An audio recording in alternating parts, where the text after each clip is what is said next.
60 ವರ್ಷಗಳ ನಂತರ ಹಣವನ್ನು ಹೇಗೆ ಉಳಿಸ್ಕೊಳ್ಳೋದು? ನಮಸ್ಕಾರ ಸ್ನೇಹಿತರೆ, ಹೆಲ್ತ್ ಪ್ಲಸ್ ಕನ್ನಡ ಚಾನಲ್ ನಿಮ್ಮನ್ನ ಹೃತ್ಪೂರ್ವಕವಾಗಿ ಸ್ವಾಗತಿಸುತ್ತೇವೆ. ಒಂದು ಸಣ್ಣ ಉದಾಹರಣೆಯಿಂದ ಈ ವಿಡಿಯೋವನ್ನು ಆರಂಭಿಸೋಣ. ವಿಡಿಯೋ ಕೊನೆವರೆಗೂ ನೋಡಿ ಮತ್ತು ನಿಮ್ಮ ಪ್ರಿಯರಿಗೂ ಶೇರ್ ಮಾಡಿ.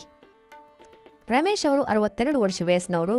ಹಲವು ವರ್ಷಗಳ ಕಾಲ ಒಂದು ಪ್ರೈವೇಟ್ ಕಂಪನಿಯಲ್ಲಿ ಕೆಲಸವನ್ನು ಮಾಡಿ ಈಗ ನಿವೃತ್ತಿ ಜೀವನವನ್ನು ನಡೆಸ್ತಾ ಇದ್ದಾರೆ. ಕೆಲಸ ಮಾಡೋ ಸಮಯದಲ್ಲಿ ತಿಂಗಳಿಗೆ ಸಂಬಳ ಬರ್ತಾ ಇತ್ತು. ಮನೆ ಖರ್ಚು, ಮಕ್ಕಳ ವಿದ್ಯಾಭ್ಯಾಸ, ಸಾಲ, ಆರೋಗ್ಯ ವೆಚ್ಚ ಎಲ್ಲವನ್ನು ಹೇಗೂ ನಿರ್ವಹಿಸ್ತಾ ಇದ್ರು. ಆದರೆ ನಿವೃತ್ತಿಯಾದ ನಂತರ ಒಂದು ದಿನ ಅವರಿಗೆ ಅರಿವಾಯಿತು, ಇನ್ನು ತಿಂಗಳಿಗೆ ಸಂಬಳ ಬರೋದಿಲ್ಲ. ಇರೋ ಹಣವನ್ನು ಸರಿಯಾಗಿ ಬಳಸ್ಕೊಂಡ್ರೆ ಮಾತ್ರ ಮುಂದಿನ ಜೀವನವನ್ನು ನೆಮ್ಮದಿಯಾಗಿ ಸಾಗಿಸಬಹುದು ಅಂತನ್ನೋದು. ಇದು ರಮೇಶ್ ಅವರ ಕತೆ ಮಾತ್ರ ಅಲ್ಲ. 60 ವರ್ಷಗಳ ನಂತರ ಬಹುತೇಕ ಜನರು ಇದೇ ರೀತಿಯ ಪ್ರಶ್ನೆಯನ್ನು ಎದುರಿಸ್ತಾರೆ. ನನ್ನ ಬಳಿ ಇರುವ ಹಣ ಎಷ್ಟು ವರ್ಷ ಸಾಕಾಗುತ್ತೆ? ಆರೋಗ್ಯ ವೆಚ್ಚಗಳು ಹೆಚ್ಚಾದರೆ ಏನು ಮಾಡೋದು? ಮಕ್ಕಳ ಮೇಲೆ ಸಂಪೂರ್ಣವಾಗಿ ಅವಲಂಬಿಸದೆ ಹೇಗೆ ಬದುಕೋದು? ಹಣವನ್ನು ಹೇಗೆ ಉಳಿಸಿಕೊಳ್ಳೋದು? ಈ ಪ್ರಶ್ನೆಗಳು ತುಂಬ ಸಹಜ. ಆದರೆ ಒಳ್ಳೆಯ ವಿಷಯ ಏನಂದರೆ, ಸರಿಯಾದ ಯೋಜನೆ, ಪ್ಲಾನ್, ಸರಿಯಾದ ಅಭ್ಯಾಸ ಮತ್ತು ಸ್ವಲ್ಪ ಶಿಸ್ತು ಇದ್ರೆ 60 ವರ್ಷಗಳ ನಂತರವೂ ಹಣವನ್ನು ಚೆನ್ನಾಗಿ ಉಳಿಸ್ಕೊಳ್ಳಬಹುದು.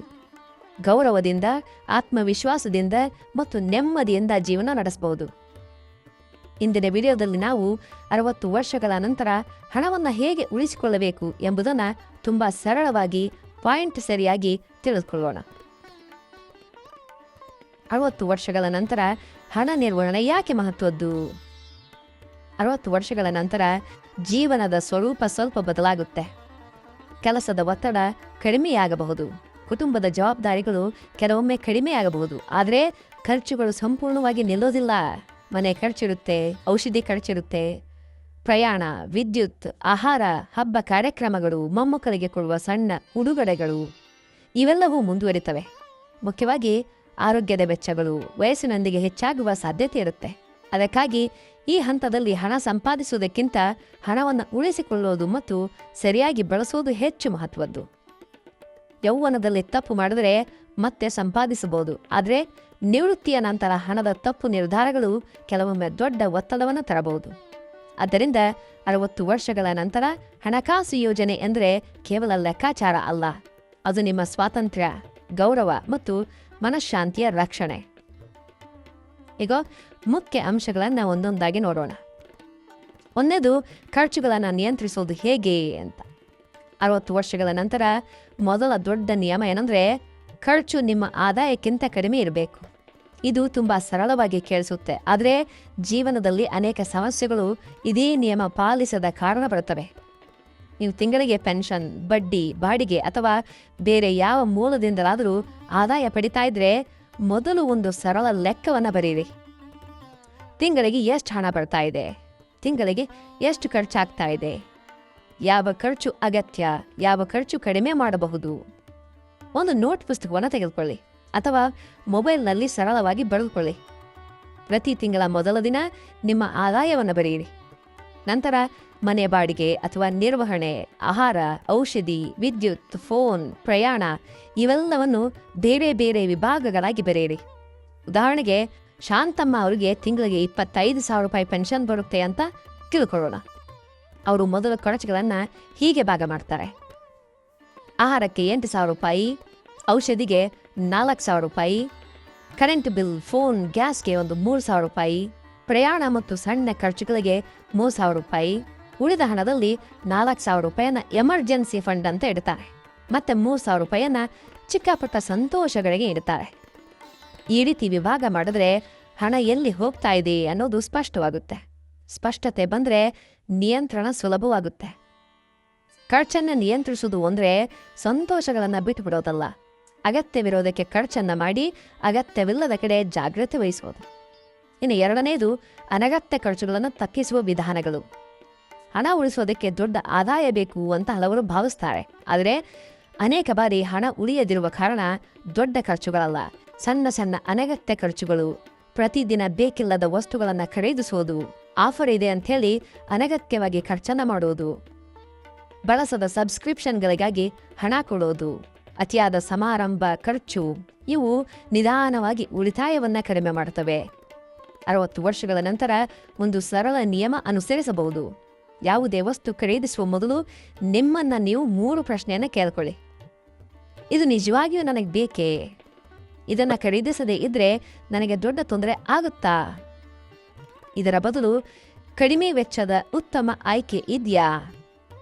ಉದಾಹರಣೆಗೆ, ನಾಗರಾಜ್ ಅವರಿಗೆ ಟಿವಿಯಲ್ಲಿ ಒಂದು ಅಡ್ವರ್ಟೈಸ್ಮೆಂಟ್ ಕಾಣಿಸುತ್ತೆ. ಹೊಸ ಮಸಾಜ್ ಮೆಷಿನ್ ಬೆಲೆ 12,000 ರೂಪಾಯಿ. ಅಡ್ವರ್ಟೈಸ್ಮೆಂಟ್ ಬಹಳ ಆಕರ್ಷಕವಾಗಿರುತ್ತೆ. ಅವರು ತಕ್ಷಣ ಖರೀದಿ ಮಾಡೋದಕ್ಕೆ ಯೋಚನೆ ಮಾಡ್ತಾರೆ. ಆದರೆ ಸ್ವಲ್ಪ ಹೊತ್ತು ನಿಂತು ಯೋಚನೆ ಮಾಡ್ತಾರೆ, ನನಗೆ ಡಾಕ್ಟರ್ ಇದನ್ನು ಅಡ್ವೈಸ್ ಮಾಡಿಲ್ಲ. ಮನೆಯಲ್ಲಿ ಈಗಾಗಲೇ ಒಂದು ಚಿಕ್ಕ ಮಸಾಜ್ ಮಾಡುವಂತಹ ಸಾಧನ ಇದೆ. ಬಹುಶಃ ನನಗೆ ಇದು ಅಗತ್ಯ ಇಲ್ಲ. ಅವರು ಆ ಖರೀದಿಯನ್ನು ತಪ್ಪಿಸ್ತಾರೆ. ಆ 12,000 ರೂಪಾಯಿ ಅವರ ಎಮರ್ಜೆನ್ಸಿ ಹಾಸ್ಪಿಟಲ್ ಫಂಡ್ ಅಂತ ಹೋಗುತ್ತೆ. ಇದೇ ಹಣಕಾಸಿನ ಜಾಣ್ಮೆ. ಇನ್ನೊಂದು ವಿಷಯ ಏನಂದರೆ, ಆಫರ್, ಡಿಸ್ಕೌಂಟ್, ಸೇಲ್ ಇವುಗಳ ಹಿಂದೆ ಓಡಬೇಡಿ. 50% ಕಡಿಮೆ ಅಂತಂದ್ರೂ ನಿಮಗೆ ಬೇಕಿಲ್ಲದ ವಸ್ತುವನ್ನು ಖರೀದಿಸಿದರೆ ಅದು ಉಳಿವು ಅಲ್ಲ, ಅದು ಖರ್ಚು. ಅದೇ ರೀತಿ ಸಮಾಜದಲ್ಲಿ ಜನ ಏನು ಹೇಳ್ತಾರೆ ಅನ್ನೋ ಭೇದದಿಂದ ಮಾಡುವ ಖರ್ಚುಗಳನ್ನು ಕಡಿಮೆ ಮಾಡಬೇಕು. ಹಬ್ಬ, ಮದುವೆ, ಕಾರ್ಯಕ್ರಮಗಳಿಗೆ ನಿಮ್ಮ ಸಾಮರ್ಥ್ಯಕ್ಕೆ ತಕ್ಕಂತೆ ಕೊಡುಗೆ ಕೊಡಿ. ಗೌರವ ಹಣದ ಮೊತ್ತದಿಂದ ಅಳೆಯಲಾಗುವುದಿಲ್ಲ. ಗೌರವ ನಿಮ್ಮ ಮನಸ್ಸಿನಿಂದ ಬರುತ್ತೆ. 3ನೇದು, ಆರೋಗ್ಯ ವೆಚ್ಚಗಳಿಗಾಗಿ ಯೋಚನೆ, ಪ್ಲಾನಿಂಗ್. 60 ವರ್ಷಗಳ ನಂತರ ಹಣ ನಿರ್ವಹಣೆಯಲ್ಲಿರುವ ಅತ್ಯಂತ ಮುಖ್ಯ ಭಾಗ ಆರೋಗ್ಯ ವೆಚ್ಚಗಳ ಯೋಜನೆ. ಆರೋಗ್ಯವೇ ನಿಜವಾದ ಸಂಪತ್ತು ಅಂಥೇಳಿ ನಾವೆಲ್ಲರೂ ಹೇಳ್ತೇವೆ. ಆದರೆ ಆರೋಗ್ಯದಿಂದಾಗಿ ಹಣಕಾಸು ಯೋಜನೆ ಮಾಡೋದನ್ನು ಕೆಲವೊಮ್ಮೆ ಮರೆತು ಬಿಡ್ತೇವೆ. ವಯಸ್ಸಿನೊಂದಿಗೆ ನಿಯಮಿತ ವೈದ್ಯಕೀಯ ಪರೀಕ್ಷೆಗಳು, ಔಷಧಿಗಳು, ತಪಾಸಣೆಗಳು, ಕಣ್ಣು, ಹಲ್ಲು, BP, ಮಧುಮೇಹ, ಹೃದಯ ಸಂಬಂಧಿತ ಪರೀಕ್ಷೆಗಳು ಎದ್ಬೇಕಾಗಬಹುದು. ಇವುಗಳನ್ನು ಮುಂಚಿತವಾಗಿ ಲೆಕ್ಕದಲ್ಲಿ ಸೇರಿಸಬೇಕು. ಮೊದಲು ತಿಂಗಳ ಬಜೆಟ್ನಲ್ಲಿ ಔಷಧಿ ಮತ್ತು ಪರೀಕ್ಷೆಗಳಿಗಾಗಿ ಪ್ರತ್ಯೇಕವಾದ ಒಂದು ಅಮೌಂಟನ್ನು ಇಡಿ. ಅದು ಖರ್ಚಾಗದೇ ಇದ್ರೂ ಅದನ್ನು ಬೇರೆಡೆ ಖರ್ಚು ಮಾಡಬೇಡಿ. ಅದು ನಿಮ್ಮ ಆರೋಗ್ಯ ನಿಧಿ. 2ನೇದು, ಆರೋಗ್ಯ ವಿಮೆ ಇದ್ದರೆ ಅದರ ನಿಯಮಗಳನ್ನು ಸರಿಯಾಗಿ ತಿಳಿದುಕೊಳ್ಳಿ. ಯಾವ ಆಸ್ಪತ್ರೆಗಳಲ್ಲಿ ಬಳಸಬಹುದು, ಯಾವ ಚಿಕಿತ್ಸೆಗೆ ಕವರ್ ಇದೆ, ಎಷ್ಟು ಮೊತ್ತದವರೆಗೆ ಕವರ್ ಇದೆ, ಪ್ರೀಮಿಯಂ ಸಮಯಕ್ಕೆ ಪಾವತಿಯಾಗ್ತಾ ಇದೆಯಾ, ಈ ವಿಷಯಗಳನ್ನು ಕುಟುಂಬದ ಒಬ್ಬ ವಿಶ್ವಾಸಾರ್ಹ ಸದಸ್ಯರಿಗೂ ತಿಳಿಸಿ. 3ನೇದು, ತುರ್ತು ಸಂದರ್ಭದಲ್ಲಿ ತಕ್ಷಣ ಬಳಸೋದಕ್ಕೆ ಸ್ವಲ್ಪ ಹಣ ದ್ರವ ರೂಪದಲ್ಲಿ ಇರಲಿ, ಕ್ಯಾಶ್ ಇರಲಿ. ಅಂದರೆ ಬೇಕಾದಾಗ ಸುಲಭವಾಗಿ ತೆಗೆಯಬಹುದಾದ ಬ್ಯಾಂಕ್ ಖಾತೆ ಅಥವಾ ಫಿಕ್ಸೆಡ್ ಡೆಪಾಸಿಟ್ನ ಒಂದು ಭಾಗ. ಉದಾಹರಣೆಗೆ, ಲೀಲಾವತಿಯವರು ತಿಂಗಳಿಗೆ 30,000 ರೂಪಾಯಿ ಆದಾಯವನ್ನು ಹೊಂದಿದ್ದಾರೆ. ಅವರು ಪ್ರತಿ ತಿಂಗಳು 5,000 ರೂಪಾಯಿ ಆರೋಗ್ಯ ನಿಧಿಗೆ ಇಡ್ತಾರೆ. ಕೆಲವು ತಿಂಗಳು ಅದು ಖರ್ಚಾಗೋದಿಲ್ಲ, ಆದರೆ 1 ವರ್ಷದಲ್ಲಿ 60,000 ರೂಪಾಯಿ ಸೇರುತ್ತೆ. ನಂತರ ಒಂದು ತುರ್ತು ಕಣ್ಣಿನ ಆಪರೇಷನ್ ಹಣಕ್ಕೆ ಬೇಕಾದಾಗ ಅವರು ಯಾರಿಂದಲೂ ಸಾಲ ಕೇಳದೆ ತಮ್ಮ ನಿಧಿಯಿಂದಲೇ ನಿರ್ವಹಣೆ ಮಾಡ್ತಾರೆ. ಇದು ಹಣಕಾಸಿನ ಸ್ವಾತಂತ್ರ್ಯ, ಫೈನಾನ್ಷಿಯಲ್ ಫ್ರೀಡಮ್. ಆರೋಗ್ಯದ ಮೇಲೆ ಖರ್ಚು ಮಾಡೋದು ಖರ್ಚಲ್ಲ, ಅದು ನಿಮ್ಮ ಜೀವನದ ಗುಣಮಟ್ಟಕ್ಕೆ ಹೂಡಿಕೆಯಾಗಿದೆ. ಇನ್ನು 4ನೇದು, ನಿವೃತ್ತಿ ನಿಧಿ ಬಳಕೆ. ಸರಿಯಾದ ವಿಧಾನ. ನಿವೃತ್ತಿಯಾದಾಗ ಹಲವರಿಗೆ ಒಂದು ದೊಡ್ಡ ಮೊತ್ತ ಸಿಗುತ್ತೆ. ಪ್ರಾವಿಡೆಂಟ್ ಫಂಡ್, ಗ್ರ್ಯಾಚ್ಯುಯಿಟಿ, ಸೇವಿಂಗ್ಸ್, ಇನ್ಶೂರೆನ್ಸ್ ಅಥವಾ ಬೇರೆ ರೂಪದಲ್ಲಿ. ಆ ಮೊತ್ತವನ್ನು ಹೇಗೆ ಬಳಸೋದು ಅನ್ನೋದು ಬಹಳ ಮುಖ್ಯ. ಒಂದು ದೊಡ್ಡ ತಪ್ಪು ಅಂದರೆ ನಿವೃತ್ತಿ ನಿಧಿ ಸಿಕ್ಕ ತಕ್ಷಣ ದೊಡ್ಡ ಖರ್ಚು ಮಾಡೋದು. ಹೊಸ ಮನೆ, ದೊಡ್ಡ ಕಾರು, ಮಕ್ಕಳಿಗೆ ಒಂದು ದೊಡ್ಡ ಮೊತ್ತ. ಆಕರ್ಷಕ ಆದರೆ ಅಪಾಯಕಾರಿ ಹೂಡಿಕೆ ಅಥವಾ ಅಗತ್ಯವಿಲ್ಲದ ವೈಭವ. ನಿವೃತ್ತಿ ನಿಧಿ ನಿಮ್ಮ ಮುಂದಿನ 20ರಿಂದ 25 ವರ್ಷಗಳ ಭದ್ರತೆ. ಅದನ್ನು ಒಂದು ಸಲ ಬಂದ ಹಣ ಅಂತೇಳಿ ಅಲ್ಲ, ಮುಂದಿನ ಜೀವನದ ತಿಂಗಳ ಆದಾಯವಾಗಿ ನೋಡಬೇಕು. ಸರಳವಾಗಿ ಹೇಳೋದಾದರೆ, ನಿವೃತ್ತಿ ನಿಧಿಯನ್ನು 3 ಭಾಗಗಳಾಗಿ ಯೋಚನೆಯನ್ನು ಮಾಡಿಕೊಂಡು ಯೋಜಿಸಿ. ಮೊದಲ ಭಾಗ ಎಮರ್ಜೆನ್ಸಿ ಫಂಡ್. ಕನಿಷ್ಠ 6ರಿಂದ 12 ತಿಂಗಳ ಖರ್ಚಿಗೆ ಸಾಕಾಗುವಷ್ಟು ಹಣ ಸುಲಭವಾಗಿ ದೊರೆಯುವ ಸ್ಥಳದಲ್ಲಿ ಇರಲಿ. 2ನೇದು, ನಿಯಮಿತ ಆದಾಯಕ್ಕೆ ಬ್ಯಾಂಕ್ ಠೇವಣಿ, ಪೆನ್ಷನ್ ಯೋಜನೆ, ಹಿರಿಯ ನಾಗರಿಕರ ಉಳಿತಾಯ ಯೋಜನೆ ಅಥವಾ ಸುರಕ್ಷಿತ ಹೂಡಿಕೆಗಳ ಮೂಲಕ ತಿಂಗಳಿಗೆ ಅಥವಾ ತ್ರೈಮಾಸಿಕವಾಗಿ ಆದಾಯ ಬರುವಂತೆ ನೋಡಿಕೊಳ್ಳಿ. 3ನೇದು, ದೀರ್ಘಕಾಲದ ಬೆಳವಣಿಗೆಗೆ. ಅತಿ ಅಪಾಯಕಾರಿ ಅಲ್ಲದ ಆದರೆ ಹಣದ ಮೌಲ್ಯವನ್ನು ಕಾಪಾಡುವ ಹೂಡಿಕೆಗಳಲ್ಲಿ ಸ್ವಲ್ಪ ಭಾಗ ಇರಬಹುದು. ಅಂದರೆ ಇದನ್ನು ತಜ್ಞರ ಸಲಹೆಯೊಂದಿಗೆ ಮಾತ್ರ ಮಾಡೋದು ಉತ್ತಮ. ಉದಾಹರಣೆಗೆ, ಮೋಹನ್ ಅವರಿಗೆ ರಿಟೈರ್ಮೆಂಟ್ ಸಮಯದಲ್ಲಿ ಒಂದು 20 ಲಕ್ಷ ರೂಪಾಯಿ ಸಿಗ್ತದೆ. ಅವರು ಆ 5 ಲಕ್ಷ ರೂಪಾಯಿಯನ್ನು ಎಮರ್ಜೆನ್ಸಿ ಫಂಡಾಗಿ ಇಟ್ಕೊತಾರೆ. 10 ಲಕ್ಷ ರೂಪಾಯಿಯನ್ನು ಸುರಕ್ಷಿತವಾದ ಆದಾಯವನ್ನು ನೀಡುವ ಒಂದು ಪ್ಲಾನ್ಗೆ ಹಾಕ್ತಾರೆ.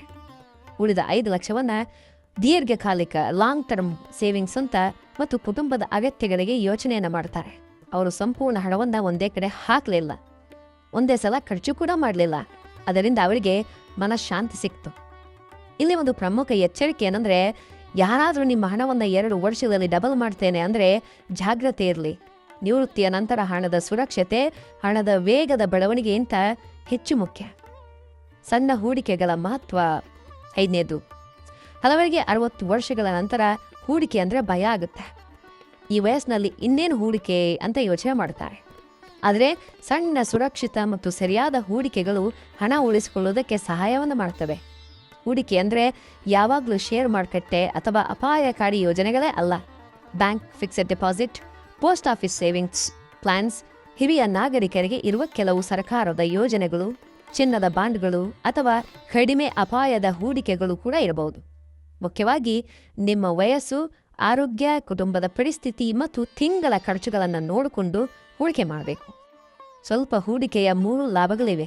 ಸಣ್ಣ ಹೂಡಿಕೆಯ 3 ಲಾಭಗಳಿವೆ. ಅದೇನೆಂದರೆ, ಮೊದಲನೇದು ಹಣ ಸಂಪೂರ್ಣವಾಗಿ ಖರ್ಚಾಗೋದನ್ನು ತಡೆಯುತ್ತೆ. 2ನೇದು ಸ್ವಲ್ಪ ಬಡ್ಡಿ ಅಥವಾ ಆದಾಯವನ್ನು ಕೊಡುತ್ತೆ. 3ನೇದು ತುರ್ತು ಸಮಯದಲ್ಲಿ ಒಂದು ಬೆಂಬಲವಾಗಿರುತ್ತೆ. ಉದಾಹರಣೆಗೆ, ಸುಭದ್ರಮ್ಮ ಅವರಿಗೆ ತಿಂಗಳಿಗೆ 2,000 ರೂಪಾಯಿ ಉಳಿಯುತ್ತೆ. ಇಷ್ಟು ಸಣ್ಣ ಮೊತ್ತದಿಂದ ಏನಾಗುತ್ತೆ ಅಂತ ಅವರು ಮೊದಲು ಯೋಚನೆಯನ್ನು ಮಾಡ್ತಾರೆ. ಆಮೇಲೆ ಆ ಹಣವನ್ನು ಪ್ರತಿ ತಿಂಗಳು ಒಂದು ಸೇಫ್ ಆಗಿರುವಂತಹ ಉಳಿತಾಯ ಪ್ಲಾನಲ್ಲಿ ಇಡೋದಕ್ಕೆ ಆರಂಭ ಮಾಡ್ತಾರೆ. 1 ವರ್ಷದಲ್ಲಿ 24,000 ರೂಪಾಯಿ ಆಯ್ತು. 5 ವರ್ಷದಲ್ಲಿ ಅದು ಒಳ್ಳೆಯ ಮೊತ್ತ ಆಗುತ್ತೆ. ಅಂದು ಅವರಿಗೆ ಮನೆ ದುರಸ್ತಿ ವೆಚ್ಚಕ್ಕೆ ಯಾರನ್ನೂ ಕೇಳಬೇಕಾಗಲಿಲ್ಲ. ಹಣದ ವಿಷಯದಲ್ಲಿ ಸಣ್ಣ ಮೊತ್ತವನ್ನು ಕಡಿಮೆ ಅಂದಾಜು ಮಾಡಬೇಡಿ. ಹನಿ ಹನಿಯಾಗಿ ಪಾತ್ರೆ ತುಂಬುತ್ತೆ. ಅದೇ ರೀತಿಯಲ್ಲಿ ಸಣ್ಣ ಉಳಿತಾಯಗಳು ದೊಡ್ಡ ಭದ್ರತೆಯಾಗ್ತವೆ. ಆದರೆ ಹೂಡಿಕೆ ಮಾಡುವ ಮೊದಲು 2 ವಿಷಯಗಳನ್ನು ಖಂಡಿತವಾಗಿ ಪರಿಶೀಲಿಸಿ. 1, ಹಣ ಎಷ್ಟು ಸುರಕ್ಷಿತ. 2ನೇದು, ಬೇಕಾದಾಗ ತೆಗೆಯೋದಕ್ಕೆ ಸಾಧ್ಯವಾ ಅಂತ. 6ನೇದು, ಹೆಚ್ಚುವರಿ ಆದಾಯ ಮಾರ್ಗಗಳು. 60 ವರ್ಷಗಳ ನಂತರ ಹಣವನ್ನು ಉಳಿಸಿಕೊಳ್ಳೋದಕ್ಕೆ ಇನ್ನೊಂದು ಉತ್ತಮ ಮಾರ್ಗ ಅಂದರೆ ಸಾಧ್ಯವಾದರೆ ಸಣ್ಣ ಹೆಚ್ಚುವರಿ ಆದಾಯ ಮಾರ್ಗಗಳನ್ನು ಹುಡುಕುವುದು. ಇದರಿಂದ ಕೇವಲ ಹಣ ಮಾತ್ರ ಬರುತ್ತೆ ಅಂತಲ್ಲ, ಸಮಯವೂ ಸಾರ್ಥಕವಾಗುತ್ತೆ, ಮನಸ್ಸಿಗೂ ಉತ್ಸಾಹ ಬರುತ್ತೆ, ಅನುಭವವನ್ನು ಸಮಾಜದೊಂದಿಗೆ ಹಂಚಿಕೊಳ್ಳುವ ಅವಕಾಶ ಸಿಗುತ್ತೆ. ಹೆಚ್ಚುವರಿ ಆದಾಯಕ್ಕಾಗಿ ನೀವು ನಿಮ್ಮ ಆರೋಗ್ಯ, ಸಮಯ ಮತ್ತು ಆಸಕ್ತಿಗೆ ತಕ್ಕ ಕೆಲಸವನ್ನು ಆಯ್ಕೆ ಮಾಡಬಹುದು. ಉದಾಹರಣೆಗೆ, ನೀವು ಶಿಕ್ಷಕರಾಗಿದ್ದರೆ ಮಕ್ಕಳಿಗೆ ಟ್ಯೂಷನ್ ಹೇಳ್ಬೋದು. ನೀವು ಅಡಿಗೆಯಲ್ಲಿ ನಿಪುಣರಾಗಿದ್ದರೆ ಮನೆಯಿಂದಲೇ ಸಣ್ಣ ಮಟ್ಟದಲ್ಲಿ ತಿಂಡಿ, ಉಪ್ಪಿನಕಾಯಿ, ಮಸಾಲೆ ಪುಡಿ ಅಥವಾ ಪಾಪಡನ್ನು ತಯಾರು ಮಾಡಬಹುದು. ನೀವು ಲೆಕ್ಕಪತ್ರಗಳಲ್ಲಿ ಅನುಭವ ಹೊಂದಿದ್ರೆ ಸಣ್ಣ ಅಂಗಡಿಗಳಿಗೆ ಅಕೌಂಟ್ಸ್ ಸಹಾಯ ಮಾಡಬಹುದು. ನೀವು ಭಾಷೆಯಲ್ಲಿ ಉತ್ತಮರಾಗಿದ್ದರೆ ಅನುವಾದ, ಬರವಣಿಗೆ ಅಥವಾ ಆನ್ಲೈನ್ ಕ್ಲಾಸ್ ಮಾಡಬಹುದು. ಇನ್ನೂ ಕೆಲವರಿಗೆ ಬಾಡಿಗೆ ಆದಾಯ ಇರಬಹುದು. ಮನೆಯ ಒಂದು ಭಾಗವನ್ನು ಬಾಡಿಗೆ ಕೊಡೋದು, ಖಾಲಿ ಜಾಗವನ್ನು ಸರಿಯಾಗಿ ಬಳಸೋದು ಅಥವಾ ನಿಮ್ಮ ಬಳಿ ಇರುವ ಕೌಶಲ್ಯವನ್ನು ಆನ್ಲೈನ್ನಲ್ಲಿ ಕಲಿಸೋದು. ಇವೆಲ್ಲವೂ ಆಯ್ಕೆಗಳು. ಉದಾಹರಣೆಗೆ, ಕೃಷ್ಣಪ್ಪ ಅವರು ನಿವೃತ್ತ ಬ್ಯಾಂಕ್ ನೌಕರರು. ಅವರು ತಮ್ಮ ಪ್ರದೇಶದ ಹಿರಿಯರಿಗೆ banking, pension form, online payment ವಿಷಯಗಳಲ್ಲಿ ಸಹಾಯವನ್ನು ಮಾಡ್ತಾ ಇದ್ರು. ಆಮೇಲೆ ಅವರು ಸಣ್ಣ ಸೇವಾ ಶುಲ್ಕ ಅಂದರೆ ಫೀಸನ್ನು ತೆಗೆದುಕೊಳ್ಳೋದಕ್ಕೆ ಆರಂಭ ಮಾಡಿದ್ರು. ತಿಂಗಳಿಗೆ ದೊಡ್ಡ ಮೊತ್ತ ಏನಲ್ಲ, ಆದರೆ 5,000 to 8,000 ರೂಪಾಯಿ ಹೆಚ್ಚುವರಿ ಆದಾಯ ಬರೋದಕ್ಕೆ ಶುರುವಾಯಿತು. ಅದಕ್ಕಿಂತ ಮುಖ್ಯವಾಗಿ ಅವರಿಗೆ ತಾವು ಇನ್ನೂ ಉಪಯುಕ್ತರಾಗಿದ್ದೇವೆ ಅಂತ ಅನ್ನುವಂತಹ ಸಂತೋಷ ಸಿಕ್ಕಿತು. ಆದರೆ ಇಲ್ಲಿ ಒಂದು ವಿಷಯ ನೆನಪಿಡಿ, ಹೆಚ್ಚುವರಿ ಆದಾಯಕ್ಕಾಗಿ ಆರೋಗ್ಯವನ್ನು ಹಾಳು ಮಾಡಿಕೊಳ್ಬೇಡಿ. ನಿಮ್ಮ ಶಕ್ತಿ, ಸಮಯ ಮತ್ತು ಸಂತೋಷಕ್ಕೆ ತಕ್ಕ ಕೆಲಸವನ್ನು ಮಾತ್ರ ಮಾಡಿ. ಇನ್ನು 7ನೇದು, ಸಾಲಗಳನ್ನು ತಪ್ಪಿಸುವುದು. 60 ವರ್ಷಗಳ ನಂತರ ಸಾಧ್ಯವಾದಷ್ಟು ಸಾಲಗಳಿಂದ ದೂರ ಇರುವುದು ಬಹಳ ಮುಖ್ಯ. ಸಾಲ ಅಂದರೆ ಕೇವಲ ಹಣದ ಒತ್ತಡ ಅಲ್ಲ, ಅದು ಮನಸ್ಸಿನ ಒತ್ತಡವೂ ಹೌದು. ತಿಂಗಳಿಗೆ ಬಡ್ಡಿ, EMI, ಪಾವತಿ ದಿನಾಂಕಗಳು, ಫೋನ್ ಕಾಲ್ಗಳು ಇವೆಲ್ಲವೂ ನಿವೃತ್ತಿ ಜೀವನದ ಶಾಂತಿಯನ್ನು ಕಡಿಮೆ ಮಾಡಬಹುದು. ಅಗತ್ಯವಿಲ್ಲದ ಸಾಲ ತೆಗೆದುಕೊಳ್ಬೇಡಿ. ವಿಶೇಷವಾಗಿ ಕ್ರೆಡಿಟ್ ಕಾರ್ಡ್ ಸಾಲ, ಹೆಚ್ಚಿನ ಬಡ್ಡಿಯ ವೈಯಕ್ತಿಕ ಸಾಲ ಅಥವಾ ಯಾರಾದರೂ ಒತ್ತಾಯಿಸಿದ ಹೂಡಿಕೆಗಾಗಿ ತೆಗೆದುಕೊಳ್ಳುವಂತಹ ಸಾಲ, ತಗೊಳ್ಳಿ ಅಂತ ಹೇಳುವಂತಹ ಸಾಲ, ಇವುಗಳಿಂದ ದೂರ ಇರಿ. ಒಂದು ಮುಖ್ಯ ನಿಯಮ ಏನಂದರೆ, ಹೂಡಿಕೆ ಮಾಡೋದಕ್ಕೆ ಸಾಲ ತೆಗೆದುಕೊಳ್ಳಬೇಡಿ. ಇಲ್ಲಿ ಹಾಕಿದ್ರೆ ಲಾಭ ಬರುತ್ತೆ, ಸಾಲದ ಬಡ್ಡಿ ಕಟ್ಟಬಹುದು ಅಂತನ್ನುವ ಮಾತುಗಳಿಗೆ ಮರಳಾಗಬೇಡಿ. ಪ್ರಿಯರೇ, ಈ ಮಾಹಿತಿ ನಿಮಗೆ ಉಪಯುಕ್ತವಾಯಿತು ಅಂತ ಅನ್ಸಿದ್ರೆ ಹ್ಯಾಪಿ ಲೈಫ್ ಅಂತ ಒಂದು ಕಮೆಂಟನ್ನು ಮಾಡಿ, ದಯವಿಟ್ಟು ಒಂದು ಲೈಕ್ ಕೊಡಿ, ಸಬ್ಸ್ಕ್ರೈಬ್ ಮಾಡಿ ಮತ್ತು ನಿಮ್ಮ ಪ್ರಿಯರಿಗೆ ಆಪ್ತರಿಗೆ ಶೇರ್ ಮಾಡಿ. ನಿಮ್ಮ ಅನಿಸಿಕೆಗಳನ್ನು ಕಮೆಂಟಿನಲ್ಲಿ ತಿಳಿಸಿ. ಮತ್ತೊಮ್ಮೆ ಭೇಟಿಯಾಗೋಣ. ಧನ್ಯವಾದಗಳು. Happy life.